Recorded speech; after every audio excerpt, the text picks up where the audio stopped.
The victims and pushing for change to ease the pain of gun violence. Tonight, Christian leaders in St. Louis gathered for a service to do just that. First Alert 4's John Kipper on why many at the service refuse to lose hope. I have two grandsons that's dead. Gun violence has taken some of the people Lisa LaGrone loved fiercely. Two grandsons shot and killed in recent years. And over 30 years ago, she lost her father and youngest brother to guns. And so that was one of the reasons why I really have been advocating. Sunday night, she was in attendance as faith leaders across St. Louis mourned for the dead, prayed for change, and shared their experiences. I've seen 6-year-olds with bullet holes in them. Dean Kathleen Adams Shepard was rector in Newtown, Connecticut, when over 24 people, most of them children, were shot and killed at Sandy Hook Elementary.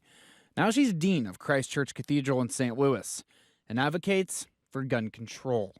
So I've kind of given up on the federal level and working on the state level. The Episcopal Diocese of Missouri is also passing out these pieces of paper, urging folks to contact their state lawmakers, telling them to pass red flag laws and age requirements to buy a gun.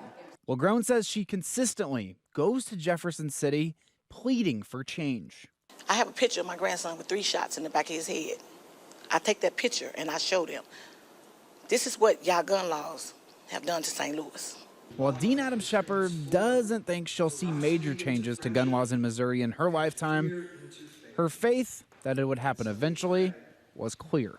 I think eventually one person at a time has to change, and it will keep going. Homicides in St. Louis City are down 25% from this time last year, a sign of hope for some. Reporting in the city, John Kipper, First Alert 4.